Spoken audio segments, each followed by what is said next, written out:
All right.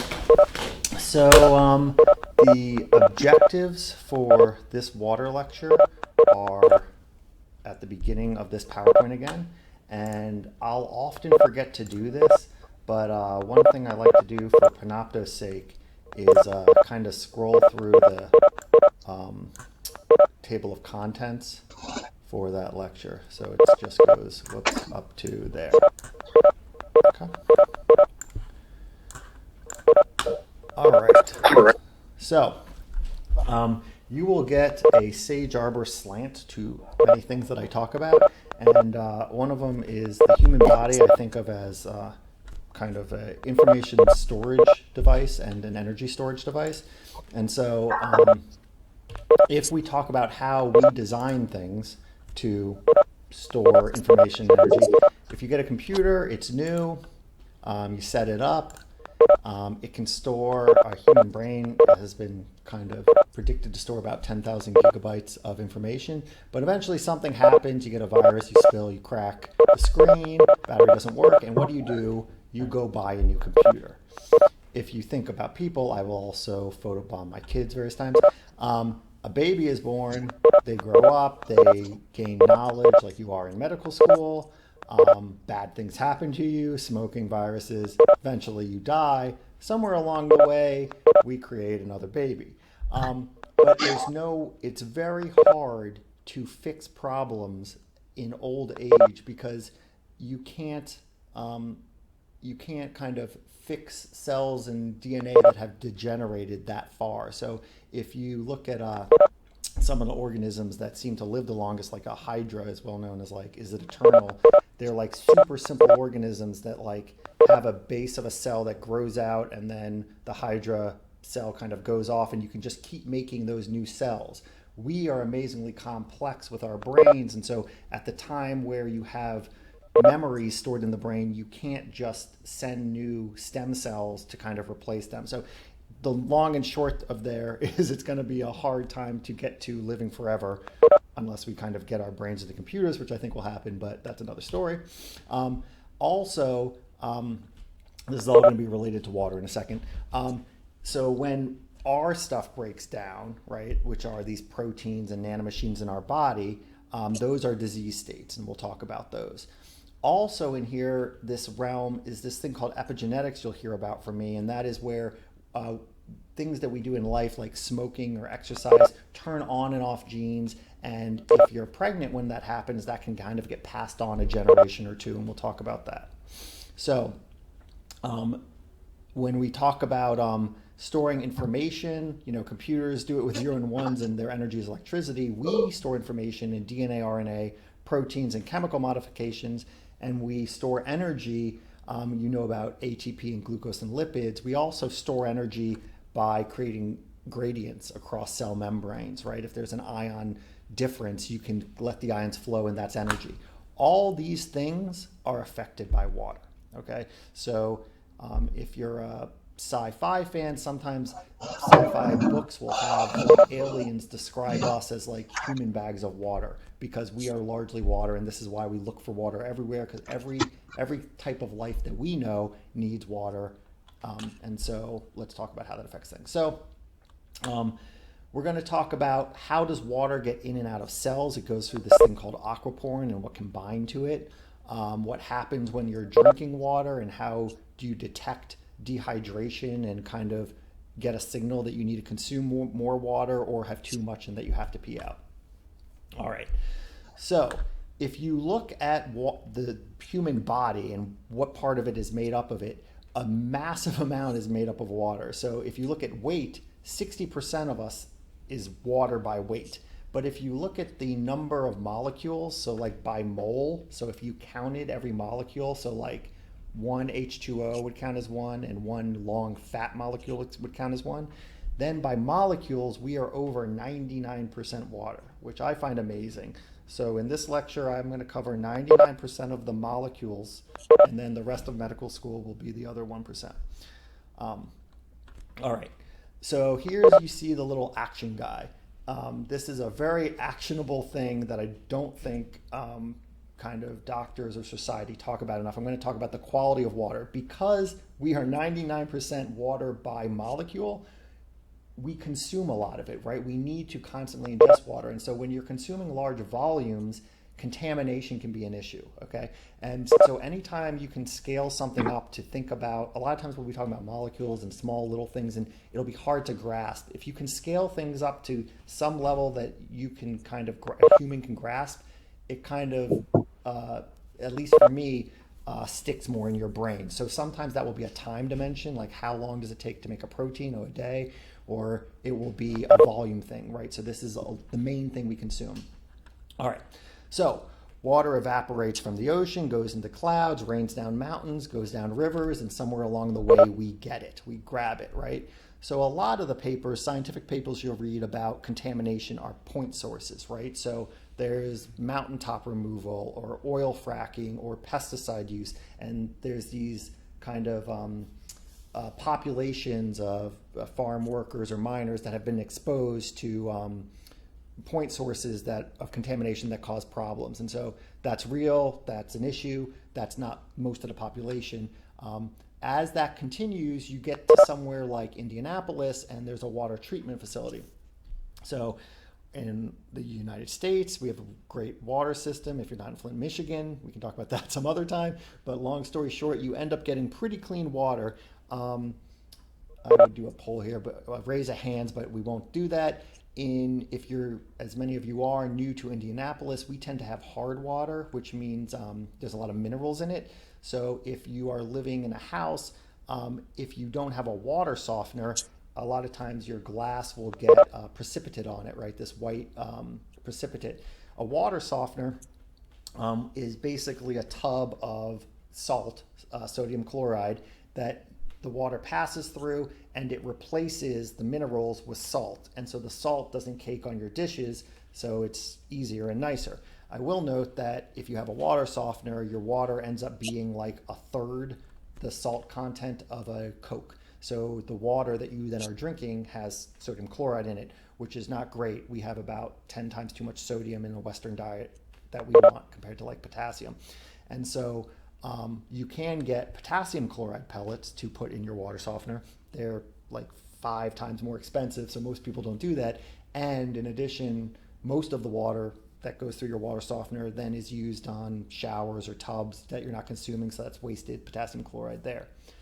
Also, if you have a water softener, if plants aren't doing well, it might be because you're watering them with a third the salt of a Coke. So after a water softener, these are all first world problems, then people start to have reverse osmosis. Reverse osmosis is a kind of fancy word for a lot of filters, and we'll talk about osmosis, but it's basically thought of as rainwater. It's thought of as like super, super pure.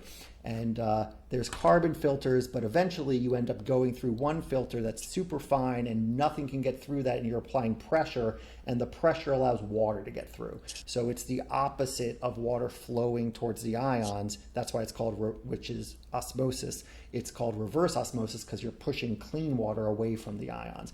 And so that is super pure.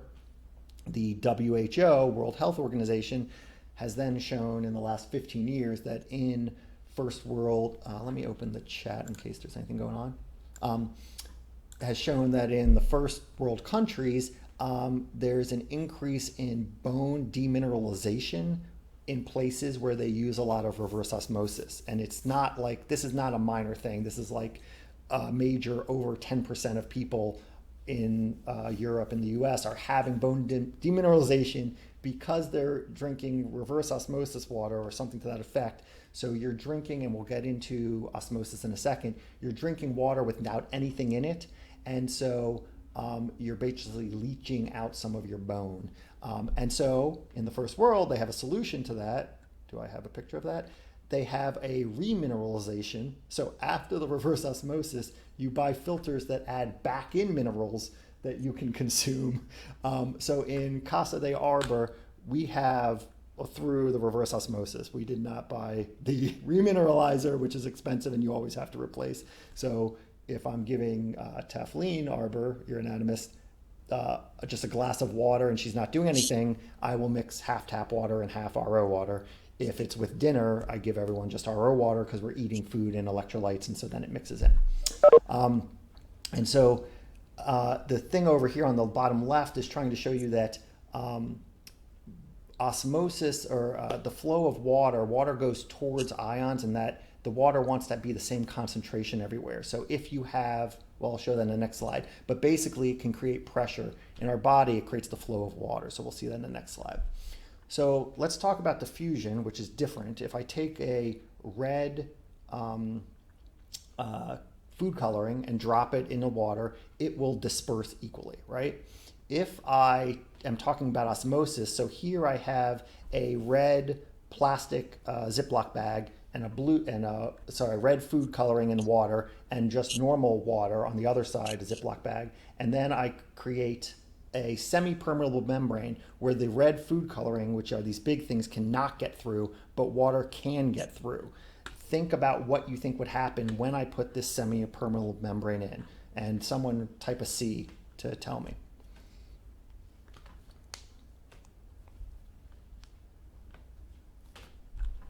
Paul. Cook. Sorry, I don't know. So the water is going to flow towards the side that has the dissolved solution. So you're going to have more water concentration on the side that has the salts. Or Morgan Lane. Because of the unequal concentrations, water will flow through. Hold on, sorry, I can't hear you, but someone else can. Pause. Let me try to fix that. Now I'll try to fix it here. I can't hear any test sound.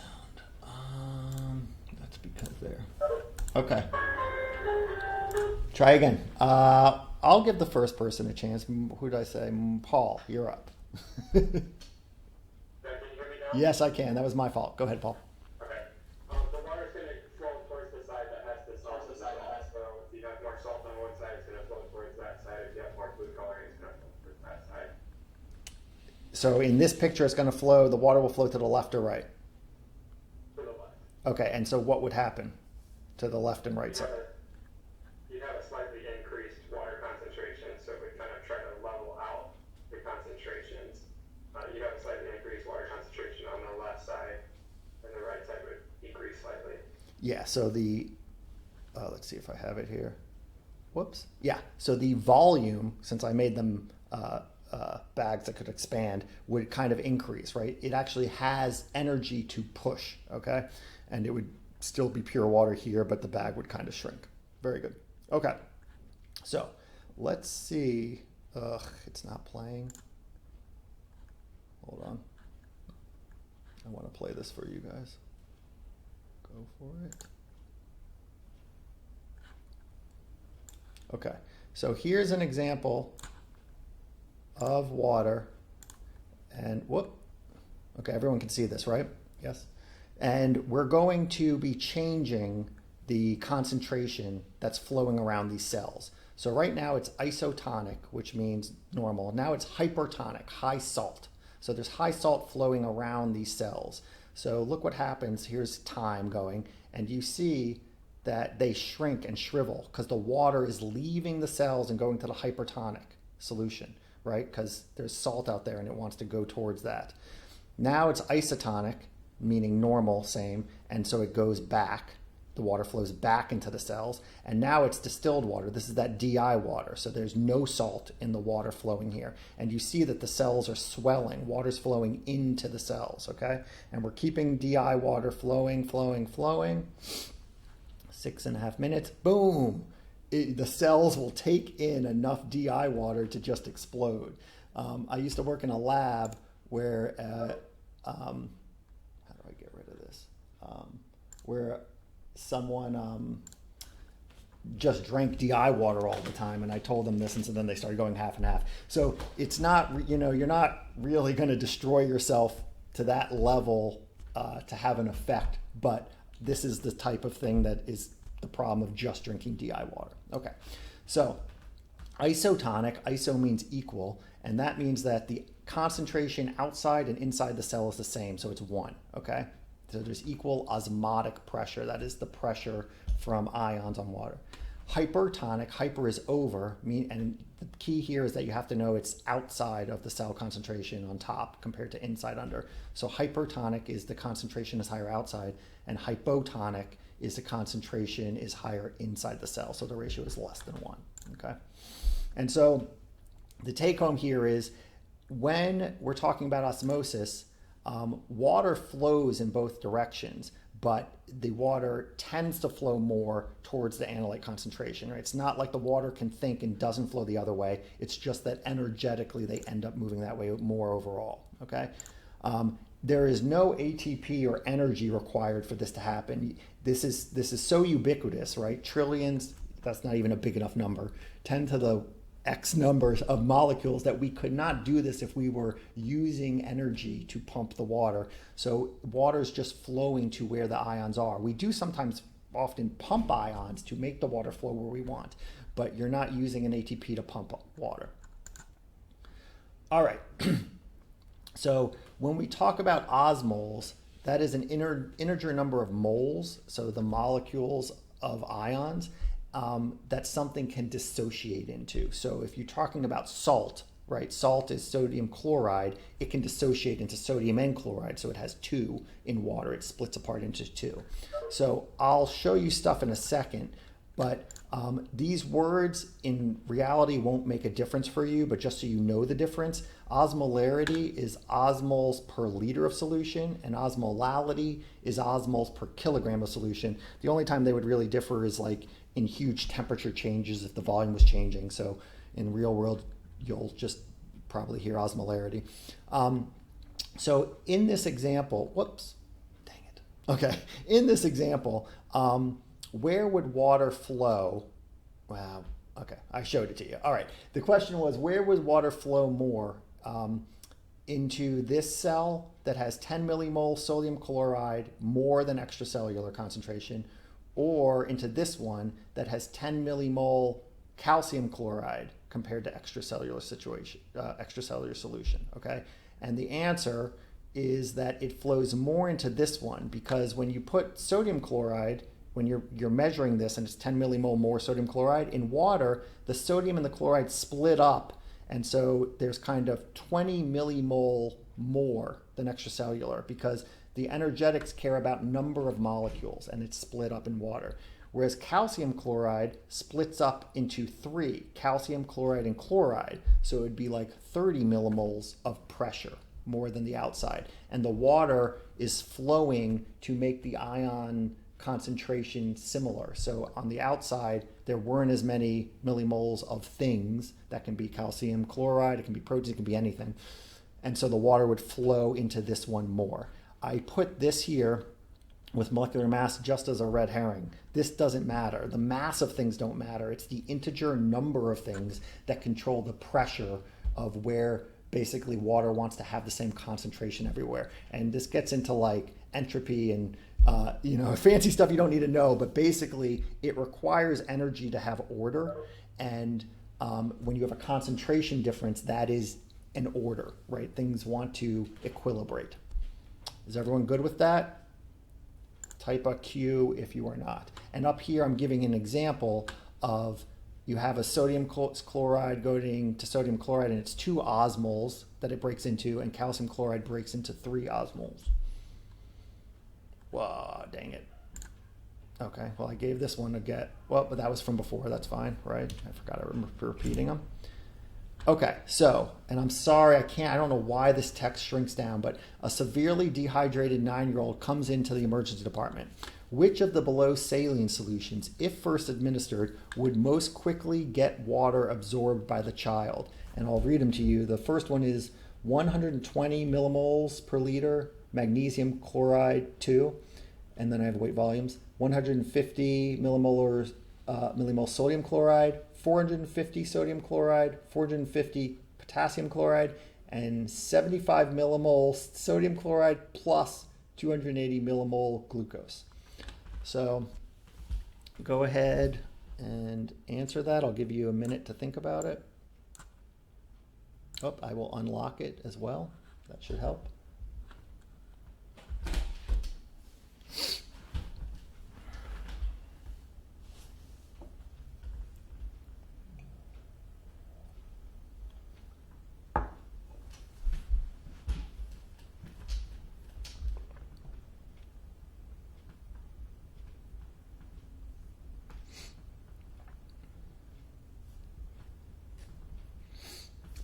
Really fresh. Normally I can see the total result number.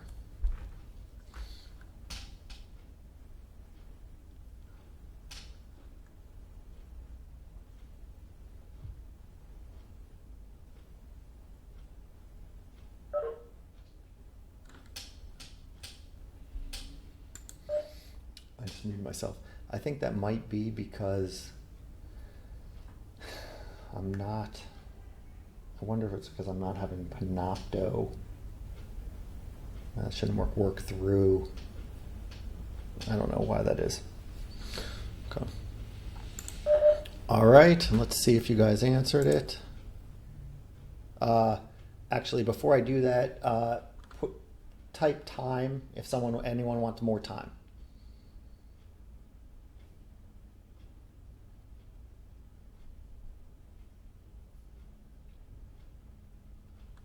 5, 4, 3, 2, 1. All right, not so good. So let's talk it out. So stop changing your So the answer was 150 millimole sodium chloride. So we want to, the person's dehydrated. We want to get water into them. So if you add something, like let's say that you gave them, I mean, this is not rocket science. If you gave them like salt brine or seawater that has a lot of salt that dehydrates them, water goes from your body to the salty solution that you ingested, right? So giving salt water is not good. So you want something with, you just basically want, the answer, if I had DI water here, deionized water or reverse osmosis water, that would have been the thing that would most quickly get absorbed because it's pure water and it just goes in, okay? So you're basically doing the osmol math to find the lowest number. So if I look at 150 millimoles per liter sodium chloride, the weight volume was again a red herring. You don't care about weights. So the 150 times 2 for sodium chloride, because they split apart, becomes 300. If I look at the one above it, 120 millimoles magnesium chloride, the magnesium chloride splits into 3 things, magnesium, chloride, and chloride. So it's 120 times 3, so that becomes 360. So 360 is greater than 300, so it would not be absorbed as well. If I move down, 450 is obviously, 450 times sodium chloride 2 would be 900. That's again more than 300, right? So you're just going for the lowest number. 450 potassium chloride, it doesn't matter that's potassium chloride, that's again 900. So that's too high. And then the last one, 75 millimoles sodium chloride. The sodium chloride splits into 2, so that's 150. So that's lower than the 300 so far. But then you're adding 280 millimoles glucose. Glucose doesn't split apart at all, so you don't multiply it by anything, you just add it. So it would be 280 millimoles plus 150, which is again greater than the 300. So the answer is the 150 millimole sodium chloride, and if there was DI water here, that would be the answer. Put a Q if that does not make sense, and I'm going to move on. And I'll keep looking. Oh, yeah, put a Q if you have questions. So now we're going to move on to kind of in the cell how things are moving. So I'm going to talk about this thing called aquaporin. That protein is AQP2, and it allows water to flow in and out of cells, okay? And right now I'm going to talk about it in the kidneys, okay? So you have, sorry, this is ATP to ADP. You have pumps that can, or channels that can allow ions to flow in, and then you can also, using ATP, so you can pump ions in, and then you also have vesicles that can store ions and release them. So in the kidney, you can increase ion concentration in the cell as needed, okay? If you increase the ion concentration, what happens? Water will flow through aquaporin into the cell. So if you're dehydrated, water's flowing to become urine, and then the kidneys can retain water because you're dehydrated, okay? And they do that by increasing the ions in the cell, so water will flow from the duct that was going to go out to pee back into cells, okay? Now this does take energy to pump ions in, but you're deciding to create order, right? That takes energy. So the way that I think about this is, in this example, I have an analyte on either side of a semi-permeable membrane. The membrane here is the aquaporin, right? Each little hole here could be an aquaporin. And if the analyte concentration is the same on both sides, water flows both ways. But if the inside, if this A here, I increase the ion concentration inside the cell, then the water is going to flow in here. So that is one way that you can use a semi-permeable membrane to move water. I'm going to compare that to something else in the next slide, okay? So see this image up here to the right compared to this image. This is a different way that you can control water. In this example, you can take away the semi-permeable membrane. So here I have aquaporin, but it's not in the membrane. It's not yet inserted. So the membrane is not permeable. So I can have a large ion concentration here, but still not retain water because I haven't made the membrane permeable. Then I can have a signal to put the aquaporin into the membrane, and that creates the semi-permeable membrane, and then water flows instantly into that analyte. The benefit of this setup is that it's instant. It's kind of like you charged this cell to be able to absorb water, and then whenever you need it, you just insert the membrane, the semi-permeable membrane, which is aquaporin, and you retain water. So what's the mechanism of that? We have this receptor that binds a molecule called vasopressin, and this is the vasopressin receptor, AVPR2, okay? So you have this receptor, and when you create vasopressin, which signals your body to retain water, that causes aquaporin to be inserted into the membrane in the kidneys, and then water flows in and you retain it, okay? So in the next slide, I think I'll show you, in one more slide, I think of vasopressin as a water barrel signal. Let's retain the water. So note the FYI on this slide. I'm just showing you that the aquaporin I just showed you was an ion channel. There are many different ion channels, and when they go wrong, you have disease states. So here I'm going to talk about cystic fibrosis. I'm going to talk about NDI, nephrogenic diabetes insipidus. NDI can have a genetic problem with aquaporin, which I just mentioned. Cystic fibrosis has a problem with a chloride channel, and you'll learn about other ones too. Osteoporosis, neonatal diabetes mellitus. You don't need to know any of this right now, okay? I'm just showing you that these are our nanomachines. They're important, and when they go wrong, we have disease states. No questions. Okay, so here is vasopressin, and here are my crazy visuals to help you remember that, right? Vasopressin is the water barrel. So it is just a pretty simple peptide with a disulfide bond between two cysteines, okay? And when you increase vasopressin, you increase water retention, and you also increase vasoconstriction. So it's working through that vasopressin receptor I just showed you. There's a bunch of synonyms for vasopressin that I have a memorized guy here. All of these you should know. So AVP is arginine vasopressin.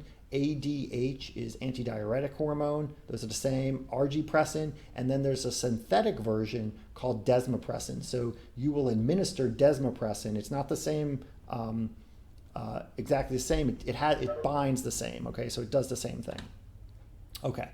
So how much does this matter? You have these receptors that detect how salty, the salt of wherever they are.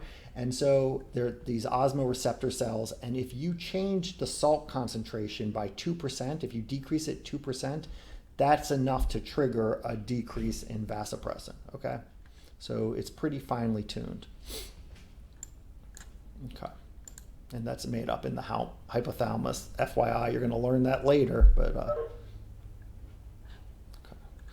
All right. So now, how are we doing on time? We're doing okay. So now we're going to go through some disease states, and I will be the first to admit that in my objectives, I try to be super discreet. So a lot of them you'll check off, but oftentimes there's one kind of objective that has 12 slides, and it's because explain what I was talking about in these disease states, right? So in NDI, nephrogenic diabetes insipidus, hyponatremia, and cystic fibrosis. So NDI, you'll end up seeing you're peeing a lot. Hyponatremia, we'll talk about how that can happen with running. It happens for a bunch of different reasons. And then CF. Okay, so let's first talk about diabetes insipidus. This is not the normal diabetes mellitus that you're used to thinking of. Insipidus stands for a Latin for flowing. So in this one, you're urinating more than you should, okay, hence this emblem. For diabetes mellitus, that word comes from sweetness because the urine has sugar in it. And so you'll hear about that ad nauseum, but that's not this lecture. So in DI, congenitally, you can get it very rarely, 1 in 25,000. It can be caused by problems related to that ADH or its receptor. So depending on if the signal is the problem or the detection is the problem, it's a different disease. So in the brain, you're making the vasopressin. Okay, so up here, if you don't make that protein, make that cyclic protein, then you're not creating the signal for the water barrel. You're not creating the signal, I'm dehydrated, okay? And that's called neurogenic or central diabetes insipidus, okay? It can be, it's usually acquired, that's this A in this table, but it can also be congenital, hence the lowercase c, not as much. It can be caused by tumors, trauma, and again, genetically from the AVP. And you end up having a decreased vasopressin secretion from the hypothalamus, okay? And that causes an increase in thirst and an increase in excretion of dilute urine. So this should all make sense that the vasopressin is the signal for the water barrel, retain water, and you're not making that signal. So you're gonna end up peeing too much. In nephrogenic diabetes insipidus, NDI, the problem is in detecting the vasopressin, okay? So the vasopressin is made in the hypothalamus spine, it goes down, and then in the kidneys, it's not binding, whatever it is, you're not detecting it, and that can be to varying degrees. Maybe it's 10% is normal, or 40%, or 1%. It can be acquired or congenital. If people are on lithium, this can be an effect, and it can also be genetic, as is often the case. Again, you have a decreased response to the vasopressin at the kidney, and like neurogenic, you have increased thirst and excretion of dilute urine. You can have dipsogenic, which is acquired, and that's from head trauma. So likewise, that is increased thirst. And then for pregnant women, you can have gestational diabetes insipidus just during pregnancy, and that's due to you end up, you have this thing, a degradation of vasopressinase, which degrades vasopressin. But by far, the two most important ones are neurogenic and nephrogenic. Get this out of the way. Okay. So here I'm showing you AVP vasopressin coming in, binding to its receptor, okay? And when you don't have the signal or you don't have the receptor, what happens when it normally binds is it phosphorylates the aquaporin. That is a signal for it to go into the membrane and for water to be absorbed. So if either the AVP is not there or the receptor is not there, it doesn't get inserted into the membrane, and so you don't retain the water, okay? And so here's the apical side of the duct. So here would be water flowing to become urine that you're going to pee out. And this is the basolateral side where you would, if you were dehydrated and this was working, water would flow into the cell and then you'd retain the water. Okay, that's from before. Okay, so a patient with deleterious ABPR2 mutation has nephrogenic diabetes insipidus. When deprived of water, their urine osmolality would be blank compared to what it should be. And if then treated with desmopressin, their urine osmolarity would be blank. So go ahead and try to answer this, and I'm going to walk through it.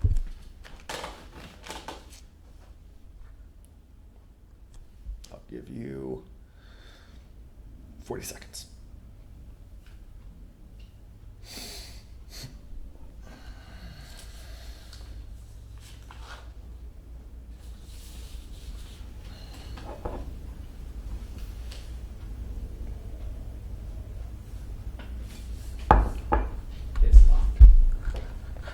Thank you. It's unlocked now.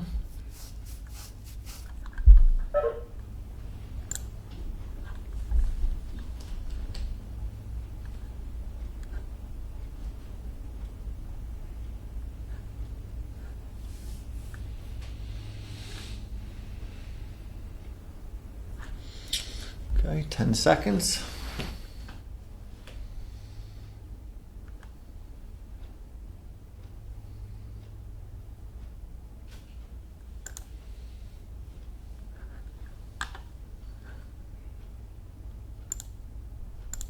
Okay. So what was it? So the bottom two were the right possible choices. Let me lock you guys. And the one that people picked wrong were that it would be greater than it should be, and become closer to normal. So again, with all of these diabetes insipidus, remember that picture I showed you of the peeing boy? You're peeing too much. Your water barrel's not working. Either the vasopressin's not made or the receptor detecting it's not made. So in any of those, the urine osmolality is going to be lower, right? Because basically it's going to be more, the urine's going to be more dilute, and this should make sense. I kind of show you a visual in the next slide, okay? And the reason that it would become closer to normal or not change when treated with desmopressin is because this is nephrogenic diabetes insipidus. So the problem, is the problem with the signal or detecting the signal? Here, the problem's in the kidneys detecting the signal. So you're making enough vasopressin, but maybe let's use the easiest example of a genetic defect of the receptor.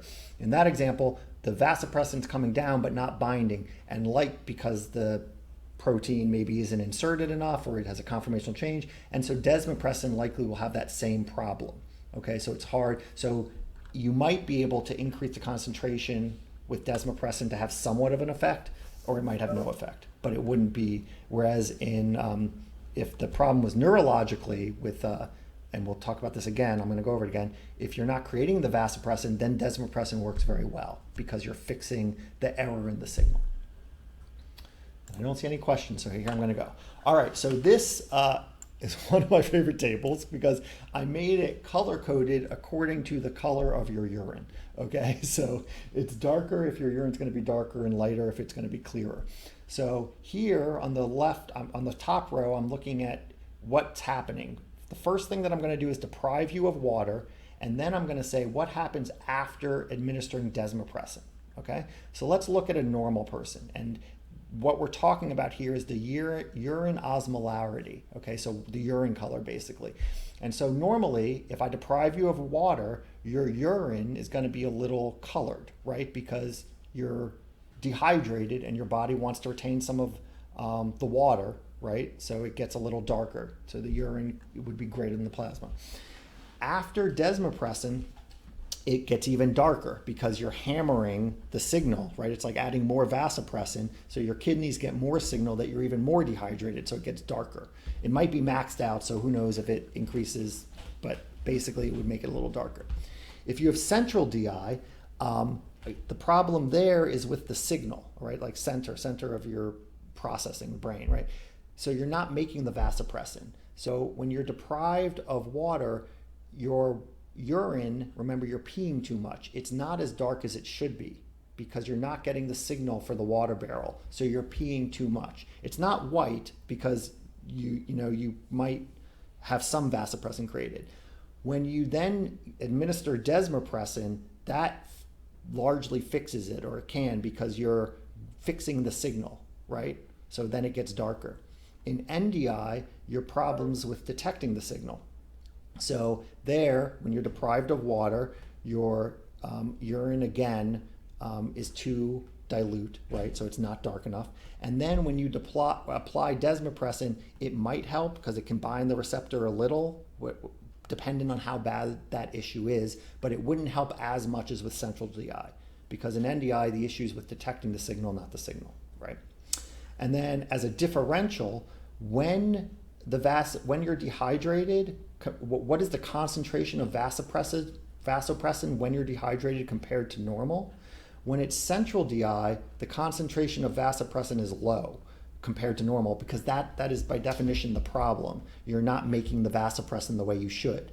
In NDI, if you measured the vasopressin when someone was dehydrated, it would be normal or greater than normal, because the issue is not with creating the signal, it's with detecting the signal. Are there any questions about that? Got 2 questions. I don't see them. Oh, I was scrolled, sorry. Okay, I'm back. Does this mean the person will continue to lose water despite dehydration? I don't know which, that was from Saeed, and I don't know which case that is talking about, so I'll talk about all of them. So will they lose water in in both of these, any diabetes insipidus, they will lose more water than they should, because you're not making or getting the signal to retain water, okay? If it's central DI and you administer desmopressin, they will not lose as much water because you're fixing the signal, okay? Does urine osmolality pertain more to homeostasis or steady state? Sorry, I scrolled off. Whoa, there's a bunch of questions. Okay. I'm not going to be able to answer all these questions.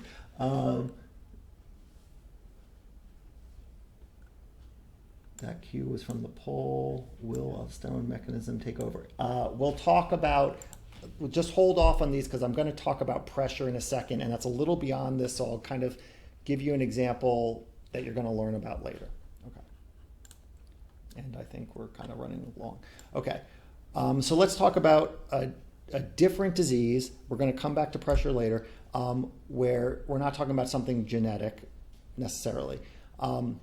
So here's a good kind of rough, you don't need to know these bars exactly, but where are ions? The big take home I want you to know right now is this is in the plasma and this is in intracellular fluid. So outside of the cell, there's a lot of sodium, and inside the cell is potassium. And so Dr. LaFontaine will talk to you about the sodium potassium pump, and this is what's creating that differential, right? So anytime a bar is different in these, you have used energy to create an ion gradient, and that is energy.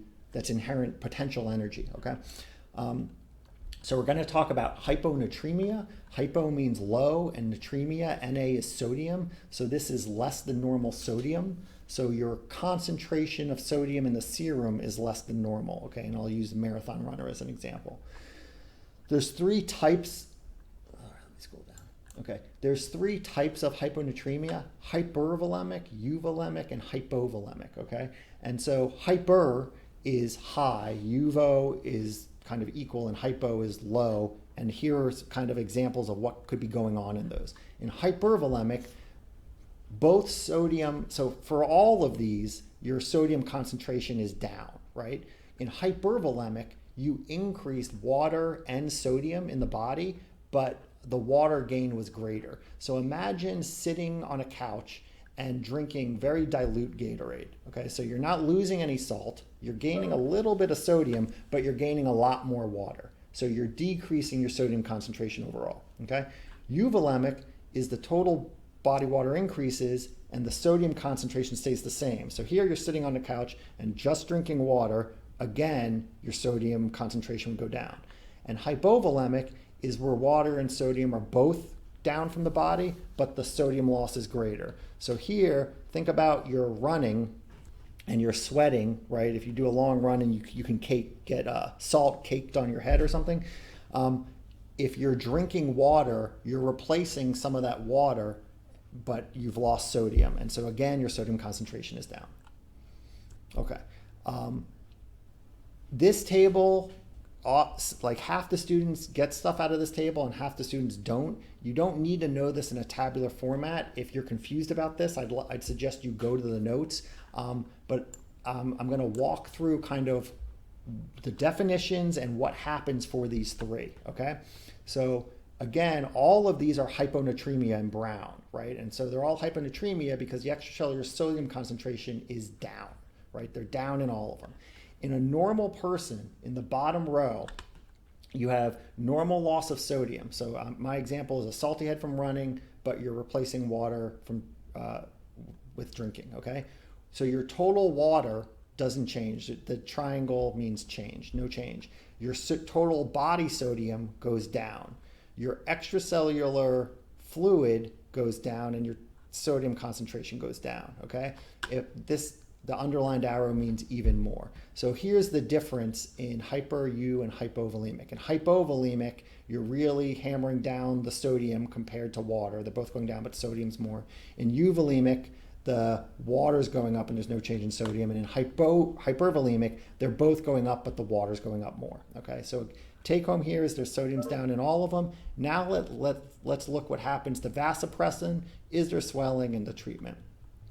So in the normal loss of sodium, your vasopressin goes way down, right? So you are having water and you're not having sodium, right? So if in the ADHs, again, people get kind of confused about this up arrow. It's up relative to normal, okay? So you're having vasopressin relative to normal, and it is a disease state. It's not what should be, but it's happening for one of various reasons. So up here, I mentioned how this can happen. It can happen from tumors, head trauma, hormone dysfunction. ACE inhibitors can cause it.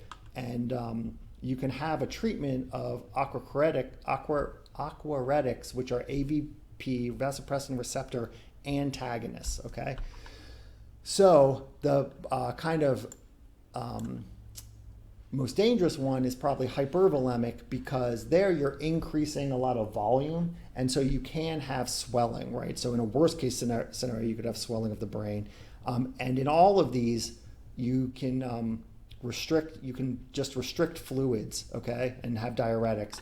For euvolemic, you can just kind of give 3% sodium chloride, and in hypovolemic, you could just give normal saline.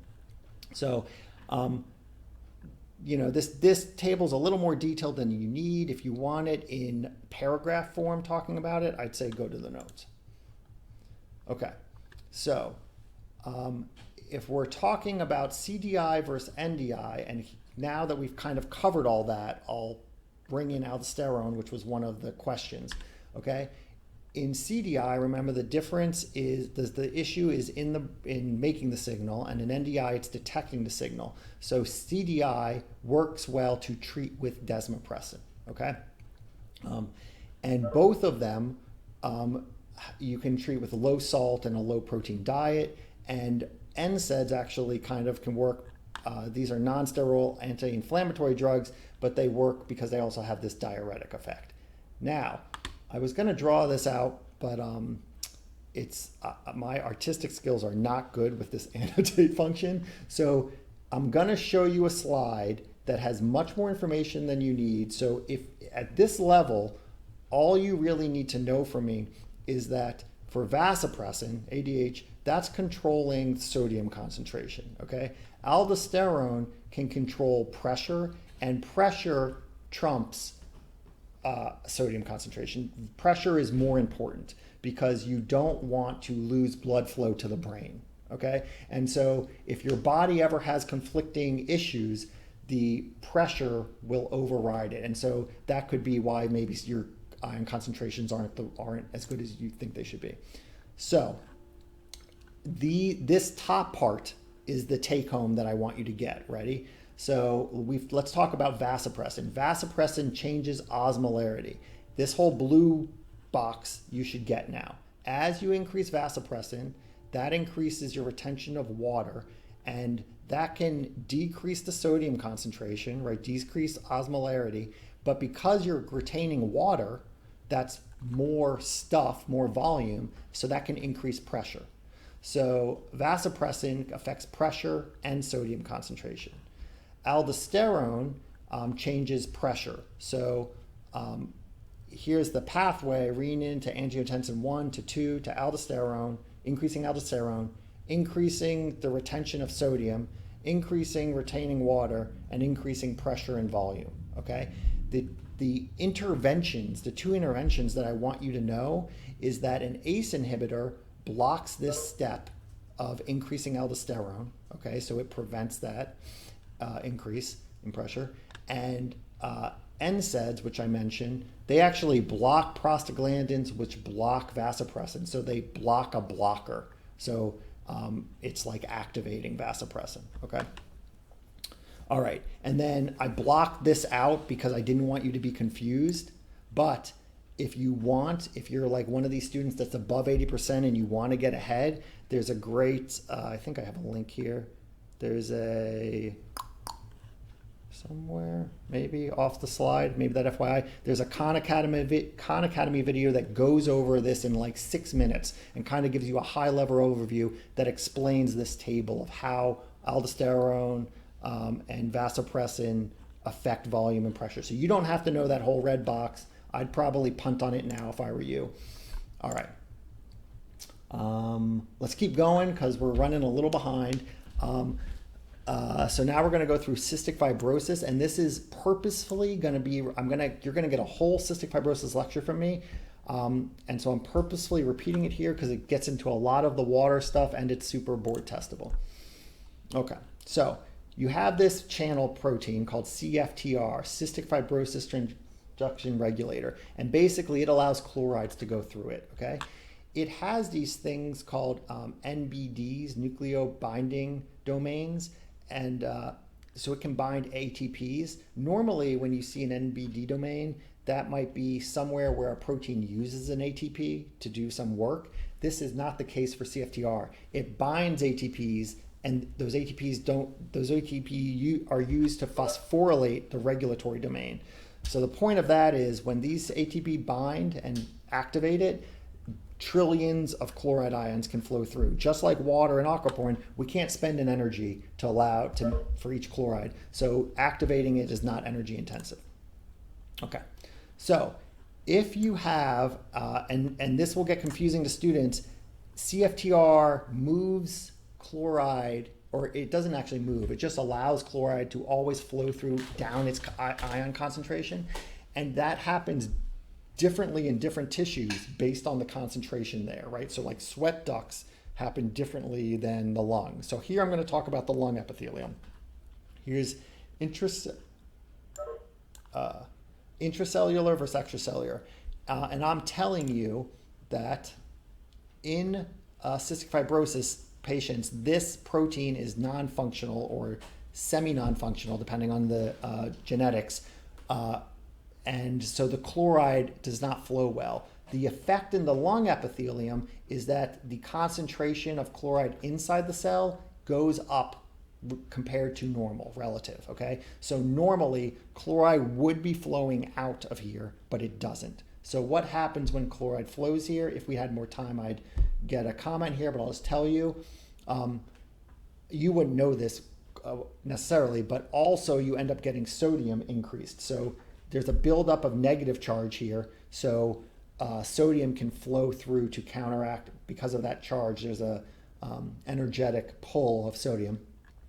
Now you have increased chloride and increased sodium compared to normal, and there's aquaporin, so water flows in. So the big take home for cystic fibrosis is in many organs, you will have water flow into cells, and you will create a thick mucus on the outside. And that is the phenotype that causes problems that we'll talk about, okay? So this is the reason this is so board testable. It's the most common lethal genetic disease in Caucasians with Northern European ancestry. 70% of patients with CF have a point mutation, this one point mutation called phenylalanine 508, which we'll talk about and is worth, at the phenylalanine 508 position, it's worth knowing because it's so ubiquitous. 70% have that, but they might have that mutation and a different mutation, which makes their phenotype different, okay? If they have two of those, it's kind of a cleaner defect because it's both you have one from mom, one from dad, and if you have the same defect, they're wrong in the same way. If you have different genetic defects, then they might work to varying degrees, okay? And they can be treated with different drugs. You'll get more of that in my CF lecture. So 1 in 30 Americans are carriers, meaning people in our class, for example, I could have this and not know it. I have not yet been sequenced. And if I have one phenylalanine 508 deletion, then or mutation, I'm okay because my other CFTR gene is fine, okay? And so here you're seeing how much enriched it is in the Caucasian population compared to others. So 1 in 2,500 Caucasians, and when you get into Asian Pacific Islanders, it's more like 1 in 50,000, okay? I'm always amazed that the gold standard test for this is still called a sweat test. So what you do is you basically put a pad on a child and you apply electricity to heat them, and you collect the sweat in a pad and you run electricity through the pad. The more salt in their sweat, the better the electricity conducts. And if they are above 60 millimoles per liter, that's the diagnostic for CF, and normal would be less than 40 millimoles per liter. Now, while that's always done for CF patients and they're detected very early on, once patients are CF positive, they're sequenced too, because the drug that they're given now depends on which genetic mutation they have. Okay. So, I'm gonna skip this one and tell you the answer. A 15-year-old girl diagnosed with cystic fibrosis has recurrent lung infections. Which of the treatments below could help her? Choose all that apply. And long story short, nope, not high skin lotion, high salt skin lotion. So the issue, and you couldn't know all this. Sorry, whoops. My mouse isn't working. And come on, mouse. Okay. So you're not. We'll talk about the salt. The salt's just kind of a manifestation in the sweat, but they do have antibiotic. They are CF patients routinely get antibiotics because they have infections. They do get lung transplants. The number one problems in the lungs. We're going to talk about all this. You can treat them with hypertonic saline, and you can. There are many clinical studies with viral therapy, and we'll go through all of those. So the biggest issues, I'm just hitting the main organs: pancreas, intestine, and lungs. So let's talk about the lungs. All of them, the effect is this thickened secretion. So in the lungs, you end up with a thick secretion inside your lung, and you end up having bacteria grow in things called biofilms. Normally, you have more aqueous layer that allows the biofilm to get knocked off and not grow. So you have these infections, and they get antibiotic resistant CF patients. Eventually, they're scarring, and you can get lung transplants. But the lung transplants kind of only work for 5 years. And so we've gotten better at treating CF patients. They might live till 40 now. They used to live till 20, so it's doubled, but it's still not living a full life. That will I would expect that to change in the next 10 years as we're using these newer drugs we'll talk about. In the intestine, this is all high level right now, since you'll get a whole lecture on it. Again, you have thickened secretion, so you can't absorb nutrients as well. So they end up being, if there's one silver lining, they end up being underweight, and so they have to consume more calories. And they can also have to take vitamin supplements because they're not absorbing them as well. They can have GI blockages. You can take enzyme replacements, and you can supplement with fat-soluble vitamins in particular. In the pancreas, again, thickened secretions. You can have to replace pancreatic enzymes, which don't reach the intestine. This is where the name came from, because you had fibrous scarring, so cystic fibrosis. And you end up with these diseases, pancreatic insufficiency and pancreatitis we'll talk about. I'm looking, at the comments. I think that's from before.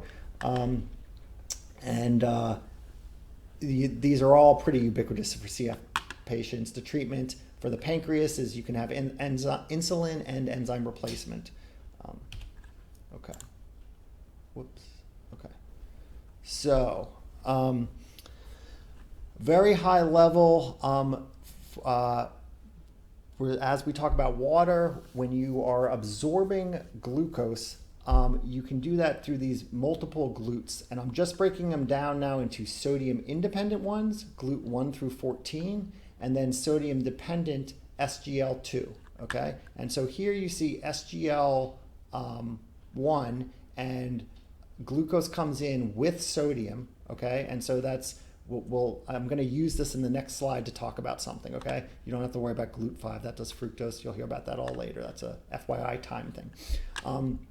But these sodium-dependent ones, SGL2, are in the intestine and kidney. And since the sodium comes in, that also is going to pull water to flow through it, okay? And we're going to talk about how that manifests in the clinic, and you can use that, okay? I'm going to keep going because we're low on time. So the take home from that previous slide is for something called oral hydration therapy, OHT. This is in one of the WHO, the World Health Organization, has a list of like the top 100 most important therapies for the world, or this is probably in the top 20 because it's very cheap and it saves lives and it's extremely basic. And the take home here is that if you are if you have diarrhea, or if you're infected by something like cholera, cholera works through this signaling phosphorylation cascade that ends up increasing the ability to phosphorylate CFTR. You now know what that does. That sends CFTR to the membrane, and that causes secretion of chloride outside the cell, which causes water to follow it, which causes diarrhea, right? So you're getting water to flow out of your body, basically. There's these other mechanisms that CAMP blocks, which cause a decrease in electrolyte and water absorption. So you have a shriveled cell with water going out. So the very simple way to treat that is through this OHT, oral hydration therapy.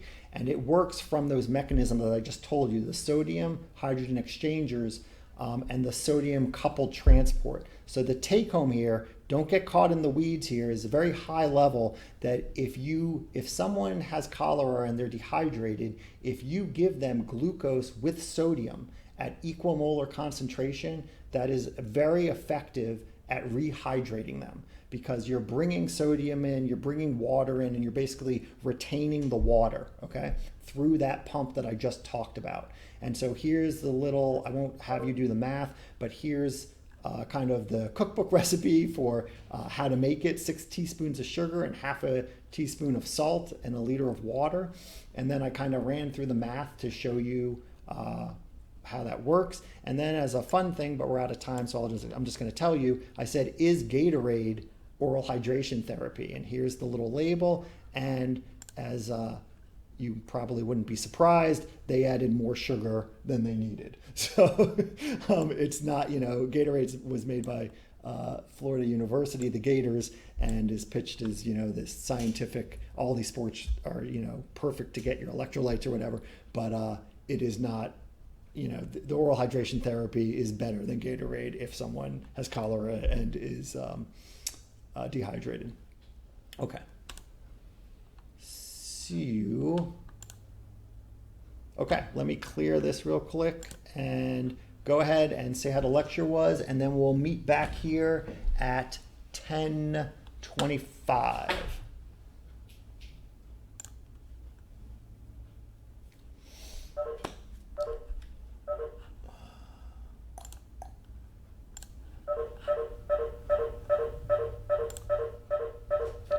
Get them.